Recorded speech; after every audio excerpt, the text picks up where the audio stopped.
Hello students, तो आज का जो हमारा टॉपिक है वो है वैद्युत क्षेत्र में द्विध्रुव को घुमाने में किया गया कार्य, यानी कि work done in rotating an electric dipole kept in a uniform electric field. एक आपका वैद्युत द्विध्रुव है जिसे कि हमने एक समान वैद्युत क्षेत्र में रखा है।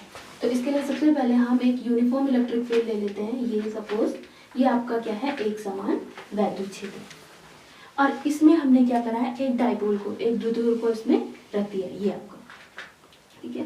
तो ये मैंने ले लिया, ये प्लस क्यू और माइनस क्यू, और इनके बीच की जो डिस्टेंस है वो कितनी होती है, 2 है। ये हमने एक द्विध्रुव ले लिया। अब स्टार्टिंग में हम लेते हैं कि द्विध्रुव अभी आपका इस पोजीशन में है और ये इस वैद्युत क्षेत्र के साथ माना सपोज कितने का एंगल बनाता है, इसको हमने ले लिया θ1, ठीक है।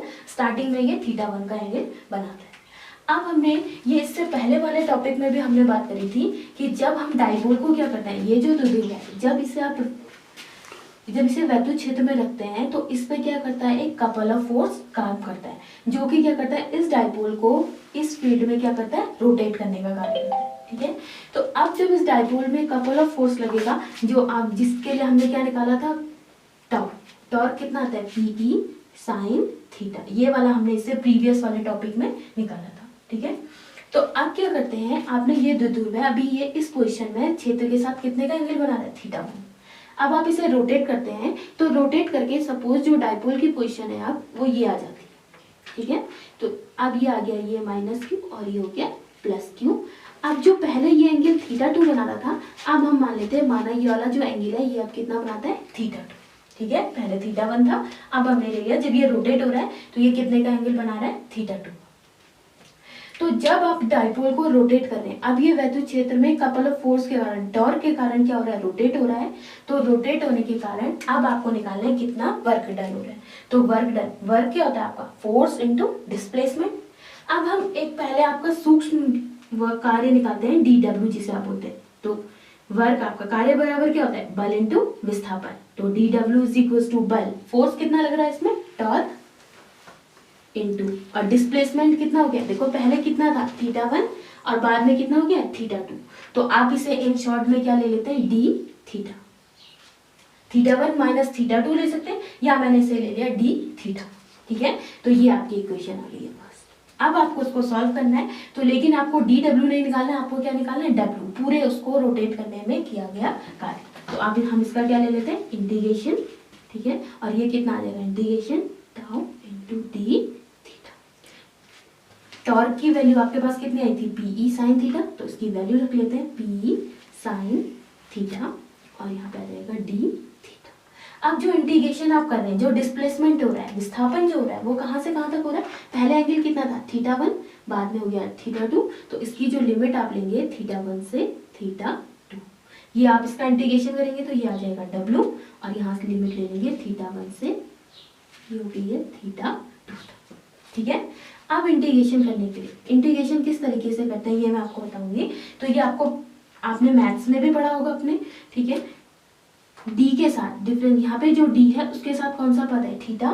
तो आप जो थीटा वाले पद हैं वो ही सिर्फ इंटीग्रेशन साइन के अंदर रहेंगे, बाकी सबको आप क्या ले लेंगे, आउटसाइड उसके, ठीक है। तो पी और ई को हमने बाहर ले लिया, इंटीग्रेशन के अंदर बचेगा आपका लिमिट θ1 से θ2, और यहाँ पे बचेगा साइन थीटा डी थीटा। अब आपने ये आपके मैथ्स में भी पढ़ा होगा आपने, जो इंटीग्रेशन साइन थीटा का जो इंटीग्रेशन करके आता है वो आता है माइनस कॉस थीटा, फॉर्मूला, ठीक है। और लिमिट आपकी कहाँ से कहाँ तक है, θ1 से θ2 यहाँ पे, ठीक है। तो अब W इज इक्वल टू कितना आ गया, P, ठीक है। माइनस के साइन को मैं क्या ले रही हूँ, बाहर, ठीक है। अब आप पहले लिमिट रखेंगे, तो लिमिट जब आप रखते हैं तो सबसे पहले कौन सी लिमिट लिखते हैं, अपर लिमिट। तो कितना आ जाएगा, cos θ2, फिर बीच में साइन आता है माइनस, और फिर आप किसकी वैल्यू रखते हैं, लोअर लिमिट की, तो cos थीटा, ये हो गया। W is equal to, minus के साइन को आप अगर आप अंदर ले जाना चाहते हैं तो आप इसे लिख सकते हैं P, ये माइनस अंदर जाएगा तो ये क्या हो जाएगा, माइनस, और ये वाला क्या हो जाएगा, प्लस। तो मैं पहले प्लस वाले को लिख देती हूँ, क्या हो जाएगा, cos θ1 माइनस cos θ2। तो ये जो फॉर्मूला आ गया है, ये आपका फॉर्मूला है work done in rotating an electric dipole. Dipole को जब आप वैद्युत द्विध्रुव में घुमाते हैं, वैद्युत क्षेत्र में घुमाते हैं, तो जितना वर्क डन होता है उसके लिए फॉर्मूला आ जाता है W is equal to P cos theta one minus cos theta two. अब थीटा वन और थीटा टू, थीटा वन इसमें क्या है, जो डायपोल है इनिशियल पोजीशन में जितना एंगल बनाता है, ठीक है, और थीटा टू है कि डायपोल फाइनल पोजीशन में जब रोटेट हो गया तो उसके बाद ई के साथ वैद्युत क्षेत्र के साथ कितने का एंगल बनाता है, ठीक है। तो ये था। अब इसी टॉपिक में आपकी 3 कंडीशंस इसके लिए आती हैं। तो सबसे फर्स्ट जो कंडीशन आती है कि जब आप डायपोल को क्या कर रहे हैं, रोटेट कर रहे हैं, घुमा रहे हैं, ठीक है। तो डायपोल को जब हम घुमा रहे हैं तो फर्स्ट कंडीशन आती है कि स्थायी संतुलन से थीटा डिग्री तक घुमाने में किया गया कार्य।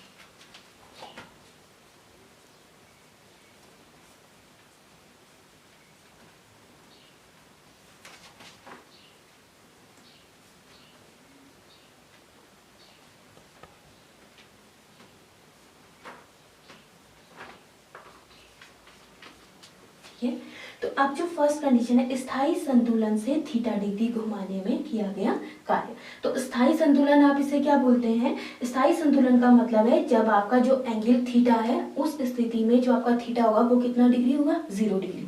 इट मीन स्थायी संतुलन का मीन्स है थीटा वन कितना आ जाएगा, 0 डिग्री। और कहाँ तक घुमा रहे हैं, स्थायी संतुलन से कहाँ तक घुमा रहे हैं, थीटा डिग्री तक। तो थीटा टू आपका कितना आ जाएगा, थीटा, क्योंकि थीटा तक घुमा रहे हैं। अब थीटा की वैल्यू कितनी भी हो सकती है, 30, 45, 90, 60 जो भी, ठीक है। तो स्थायी संतुलन का मतलब है थीटा मीन्स 0। तो अब आप इसको वैल्यूज में रख देंगे तो W कितना आ जाएगा, W इज इक्वल टू आ जाएगा PE कॉस थीटा वन की जगह 0 और माइनस थीटा टू की जगह कॉस थीटा। तो ये आ गया है PE कॉस 0 की वैल्यू आपको पता है कितनी होती है, 1 और माइनस कॉस थीटा। तो जब आप स्थायी संतुलन से कितना डिग्री घुमाते हैं, थीटा डिग्री घुमाते हैं, तो वर्क डन आपका आता है ये, ठीक। तो बच्चों अब हमारा जो सेकंड पॉइंट है वो है स्थायी संतुलन से 90 डिग्री घुमाने पर किया गया कार्य। तो स्थायी संतुलन मीन्स थीटा वन आपका कितना आता है, 0 डिग्री, और से कहाँ तक घुमा रहे हैं, 92, यानी कि थीटा टू कितना आ जाएगा, 90 डिग्री, ठीक है। अब इसे फिर से हम वर्क डन निकालेंगे। W इज इक्वल टू क्या आता है, PE कॉस थीटा वन कितना है, 0 डिग्री, और माइनस थीटा टू कितना है, कॉस 90। ये आपके आ जाएगा PE कॉस 0 की वैल्यू कितना आती है, 1, कॉस 90 आपके पास कितना आता है, 0, तो ये आ जाएगा PE। तो सेकंड केस, जब आप स्थायी संतुलन से कितना 90 डिग्री घुमाते हैं तो वर्क डन कितना आ जाएगा, PE, ठीक है। और एक इसमें एक और कंडीशन आती है, थर्ड वाली कंडीशन। तो थर्ड कंडीशन क्या है, जब आप स्थायी संतुलन से 180 डिग्री, ठीक है। तो स्थायी संतुलन से 180 डिग्री का मतलब क्या हो जाएगा, थीटा वन आपका कितना होगा, 0, और थीटा टू कितने डिग्री तक घुमा रहे हैं, 180 डिग्री, ठीक है। तो फिर से W इज इक्वल टू क्या आ जाएगा, PE कॉस 0 माइनस कॉस 180, और ये कितना आ जाएगा, PE कॉस 0 की वैल्यू कितनी आती है, 1, माइनस, और कॉस 180 की वैल्यू कितनी आती है आपके पास, -1, ठीक है। तो ये आ जाएगा PE 1 माइनस माइनस का क्या हो जाता है, प्लस, और 1 + 1 कितना हो गया, 2, तो ये आ जाएगा 2 PE। तो वर्क डन उस टाइम कितना आ जाएगा, W is equal to 2 PE, ठीक है। तो ये आपके पास आता है विद्युत को घुमाने पर किए गए